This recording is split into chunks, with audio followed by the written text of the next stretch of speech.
Microsoft word में table को समझने के लिए हमें सबसे पहले चलना होगा इंसर्ट मेन्यू पे। यहाँ हम इंसर्ट मेन्यू को क्लिक करते हैं और यहाँ पे ये हमारा टेबल है और इसके डाउन एरो को क्लिक करेंगे तो कुछ इस तरह से हमें दिखेगा। तो यहाँ से हम 1 2 3 यानी यहाँ पे हम 10 कॉलम यहाँ से बना सकते हैं। और नीचे आएंगे तो हमारे रो क्रिएट हो रहे हैं, तो यहाँ से हम 10 कॉलम और 8 रो यहाँ से बना सकते हैं। इस तरह से हमारी टेबल यहाँ पे बन के रेडी हो जाएगी। तो इसको यहाँ से हम करते हैं कट और चलते हैं आगे। तो इंसर्ट पे आते हैं और यहाँ से डाउन एरो क्लिक करेंगे। यहाँ पे एक इंसर्ट टेबल का ऑप्शन होता है और इसको जैसे हम क्लिक करते हैं तो यहाँ पे हमें इस तरह से इंसर्ट टेबल डायलॉग बॉक्स आता है। तो यहाँ हमारे सामने नंबर ऑफ कॉलम यहाँ पे 5 दिए हुए हैं और नंबर ऑफ रो 2 है, यानी 5 कॉलम और 2 की रो यहाँ पे बनेगी यहाँ पे टेबल। तो यहाँ पे फिक्स विड कॉलम और ऑटो फिट कंटेंट और ऑटो फिट बिंदु यानी ऑटो फिट बिहेवियर यहाँ पे दिए होते हैं। तो यहाँ हम अगर यहाँ पे हम 10 कॉलम यहाँ पे करते हैं और यहाँ पे हम रो 5 करते हैं तो यहाँ से मान लेते हैं 8 करते हैं, हमने 8 कर दिया हमने यहाँ पे। तो यहाँ से इस तरह की टेबल हमारी क्रिएट हो जाएगी। तो यहाँ से इसको हम इसमें थोड़ा सा एंटर करते हैं और इसके बाद हम इसकी अगली स्टाइल की टेबल बनाते हैं।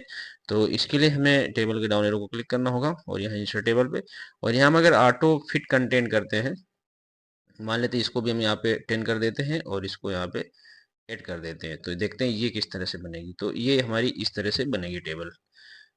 और अगर हम तीसरी सिचुएशन पे जाएंगे तो यहाँ पे इंसर्ट को क्लिक करेंगे और डाउन एरो को क्लिक करेंगे, यहाँ इंसर्ट टेबल पे आएंगे। तो यहाँ से अगर हम इसको भी हम यहाँ पे 10 करेंगे और यहाँ से और इसको हम करेंगे 8। तो यहाँ हम ये देखेंगे ऑटो फिट विंडो में, तो यहाँ पे हम इस तरह से हमारी, तो ये हमारी जो ये हमारी कुछ अलग टाइप की होती है, लेकिन इसको हम यहाँ से ड्रैग करें तो ये हमारी समान टेबल इनके सामान ऐसे बन जाएगी। यहाँ पे इस तरह से यहाँ पे ऐसे ड्रैग करना होगा इस तरह से। तो इस तरह से हम थर्ड स्टाइल में यहाँ पे टेबल बना सकते हैं और इंसर्ट टेबल के माध्यम से। और अब हम यहाँ से इनको करेंगे डिलीट और हम ड्रॉ टेबल के माध्यम से बनाएंगे टेबल। तो कंट्रोल एक्स किया हमने और अब यहाँ से हम चलेंगे डाउन एरो पे और यहाँ से ड्रा टेबल को क्लिक करेंगे। अब यहाँ से पेंसिल आइकन आ जाएगा, तो यहाँ से इस टूल की मदद से हम इस तरह से ड्रैग करेंगे और जितने भी हमें रो बनाने होंगे तो हमें इस तरह से इनको खींचना होगा, ड्रैग एंड ड्रैग करना होगा। तो ये हमारे 2 रो और इस तरह से हमारे ये रो क्रिएट हो रहे हैं। अगर हमें कॉलम बनाना है तो हम यहाँ से नीचे आएंगे डाउन पे और इस तरह से हम कॉलम क्रिएट करेंगे। यहाँ पे इस तरह से ये हमारे कॉलम क्रिएट हो रहे हैं। यहाँ पे हम ड्रैग करके ड्रा करते जाएंगे तो ये कॉलम हमारे बनते जाएंगे। तो इस तरह से, तो यहाँ पे इस तरह से हम कॉलम बना सकते हैं। और यहाँ से अब हम इसको करते हैं कट और इसकी आगे सेटिंग को समझते हैं। तो यहाँ पे इस तरह से हम कर सकते हैं। अब यहाँ पे एक हम टेबल क्रिएट करेंगे और उसमें डाटा तैयार करेंगे। अब यहाँ पे हम इस टेबल में ही डेटा तैयार करेंगे और इसी में हम टेबल की सारी सेटिंग को सीखेंगे।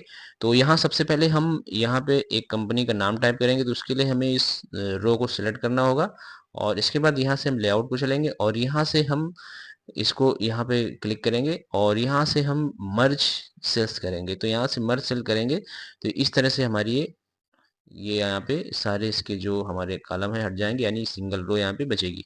तो यहाँ हम एक कंपनी का नाम टाइप करते हैं। तो यहाँ से हमने लिखा राज कम्युनिकेशंस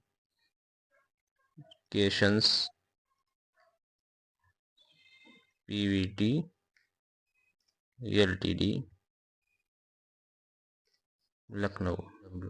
इस तरह से हमने लिखा और इसको थोड़ा सा हम फॉर्मेटिंग करेंगे यहाँ पे, यानी इसकी साइज बढ़ाएंगे और इसमें कलर डालेंगे। तो हमें होम में आना होगा और यहाँ से हम इस तरह से यहाँ पे इसको इस तरह से यहाँ पे फॉर्मेटिंग करेंगे। अब यहाँ से इसको हम यहाँ से इसका फॉन्ट फैमिली में आके फॉन्ट को चेंज करेंगे यहाँ पे। तो हमने यहाँ पे ये कैम्बिया नाम का फॉन्ट लिया और इसको हमने बोल्ड किया यहाँ से और इसकी साइज थोड़ी सी हमें छोटी करनी होगी इस तरह से। यहाँ पे ये कंपनी का नाम हमने दे दिया और इसके बाद अब हम यहाँ पे आएंगे लेआउट पे और यहाँ पे हम सीरियल नंबर टाइप करेंगे। तो हमने ESN यहाँ पे लिखा और यहाँ पे हम एम्प्लॉय नेम हमारा रहेगा EMP, यहाँ पे अंडर स्कोर का यूज करेंगे और यहाँ से नेम को टाइप करेंगे इस तरह से। इसके बाद यहाँ पे हम इसका पोस्ट लिखेंगे, जो भी इनका पद होगा यानी डिजिग्नेशन होगा, और यहाँ पे हम इनकी सैलरी टाइप करेंगे इस तरह से। और यहाँ पे हम यहाँ पे DA और यहाँ पे इसका टीए रखेंगे हम यहाँ पे, और ये हमारी होगी सम सैलरी। यहाँ पे हम इसका सम सैलरी यहाँ पे लिखेंगे इस तरह से।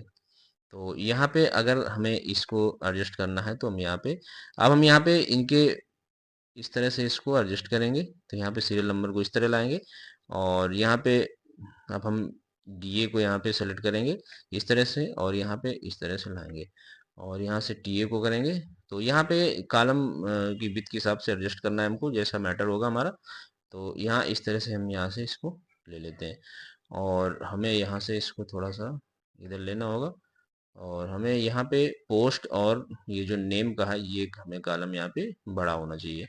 तो यहाँ पे इस तरह से लेंगे, और सैलरी को भी यहाँ से ऐसे लेंगे, और यहाँ पे इस तरह से लेंगे। अब यहाँ पे हम डेटा टाइप करेंगे, तो यहाँ हम लिखेंगे 1, और यहाँ पे 2, यहाँ पे 3, और यहाँ पे 4, और यहाँ पे 5।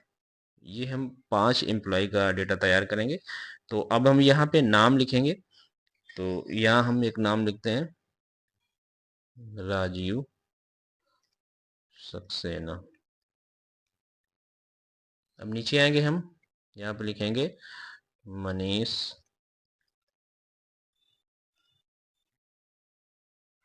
और इसके बाद यहाँ पे कुछ नाम दे देते हैं। ये हमने कुछ नाम दे दिए हैं, और अब यहाँ पे हम पोस्ट दे देते हैं। तो इसको हम दे देते हैं यहाँ पे मैनेजर, और यहाँ पे नीचे हमने दिया अकाउंटेंट, और इसके बाद यहाँ पे हमने गार्ड दे दिया। अब यहाँ पे इनकी हम सैलरी टाइप कर देते हैं। तो इसको हम मान लेते हैं 50,000, और यहाँ पे हमने इसको 40,000 लिखा, और यहाँ पे 55,000, और यहाँ पे हमने 20, यहाँ पे 15। अब यहाँ पे हम इसका टोटल करेंगे। तो यहाँ से हमें टोटल यहाँ पे लिखना होगा। तो अगर हम इसका यहाँ पे टोटल करेंगे तो उसके लिए हम आगे चलेंगे। तो सबसे पहले अब हम यहाँ पे डीए ले लेते हैं। तो अब ये डीए हम यहाँ पे इसका 2000 यहाँ पे दे देते हैं, और इसके बाद यहाँ पे हम आ जाते हैं आगे, और ये हम दे देते हैं 500, और इसके बाद ये हमारी शम सैलरी होगी, इनको जोड़ेंगे। तो अब यहाँ से हम इसका भी ले लेते हैं। तो ये हमने इसको 1500 दिया, और यहाँ पे इसको हमने 1000 दिया, और इसको हमने 5 दिया, और इसके बाद हम यहाँ पे नीचे आएंगे, और इसको हम 400 देंगे, और इस तरह से हम, और इसको हमने 200 यहाँ पे टाइप किए। तो अब यहाँ से हमें इनको ऐड करना होगा। तो ये हम यहाँ पे ऐड कर लेंगे, और इसके ऐड करने के लिए हम यहाँ पे आएंगे फार्मूला पे, और यहाँ पे हमें इस तरह से इसको थोड़ा सा ड्रैग कर लेते हैं, और यहाँ से ओके करेंगे, और तो इस तरह से हमारा ये यहाँ पे जुड़ जाएगा। तो यहाँ पे इस तरह से हमारी सम सैलरी यहाँ पे टोटल हो गई है, और इसको अब हम यहाँ पे टोटल करेंगे। यहाँ पे सैलरी, डीए, टीए और सम सैलरी का टोटल करना होगा। तो यहाँ हम क्लिक करेंगे, और यहाँ से हम आएंगे फार्मूला पे, और यहाँ से हम ओके करेंगे। तो इस तरह से हमारी निकल के आ जाएगी, और इसी तरह हम यहाँ पे आगे इसको टोटल कर लेंगे।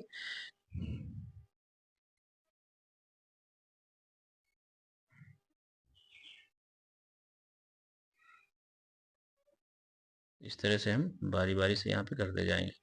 तो जैसे जैसे हम यहाँ पे करेंगे ये हमारा इस तरह से यहाँ पे आता जाएगा, और इसको भी हम यहाँ से टोटल कर लेंगे। इस तरह से हमारा ये टोटल हो चुका है। अब हम यहाँ से चलते हैं डिजाइन पे, और इसको हम थोड़ा सा फॉर्मेटिंग करते हैं ताकि टेबल हमारी अट्रैक्टिव लगे। तो यहाँ हम चलेंगे शेडिंग पे, और यहाँ पे हम इस तरह की शेडिंग यहाँ पे लगा देंगे, और इसके बाद यहाँ पे हम सेलेक्ट करेंगे इस रो को, और यहाँ हम कुछ इस तरह की शेडिंग यहाँ पे लगाना चाहेंगे इस तरह से, और यहाँ इसको हम यहाँ पे सेलेक्ट कर लेंगे, और यहाँ पे हम एक शेडिंग यहाँ पे लगा देंगे थोड़ी सी नॉर्मल सी। तो ये हमने यहाँ पे लगा दिया, और इसके बाद नीचे वाली पे हम यहाँ पे इसको यहाँ से हम शेडिंग करते हैं, और हम यहाँ पे इसको ब्लू कर देते हैं, और यहाँ पे इनको हम थोड़ा सा बोल्ड कर देते हैं ये यहाँ से। इसके लिए हमें यहाँ पे आना होगा, और यहाँ से हम बोल्ड कर देंगे, इस तरह से बोल्ड हो जाएंगे। और इस तरह से हमारा डेटा तैयार हो चुका है, और हम यहाँ पे कुछ सेटिंग करना चाहें तो यहाँ भी ऐसे कर सकते हैं, यहाँ से इस तरह से यहाँ पे ऐसे यहाँ पे इसको एडजस्ट कर सकते हैं। तो फ्रेंड इस तरह से हम माइक्रोसॉफ्ट वर्ड में टेबल तैयार कर सकते हैं और उसमें डेटा फिल कर सकते हैं।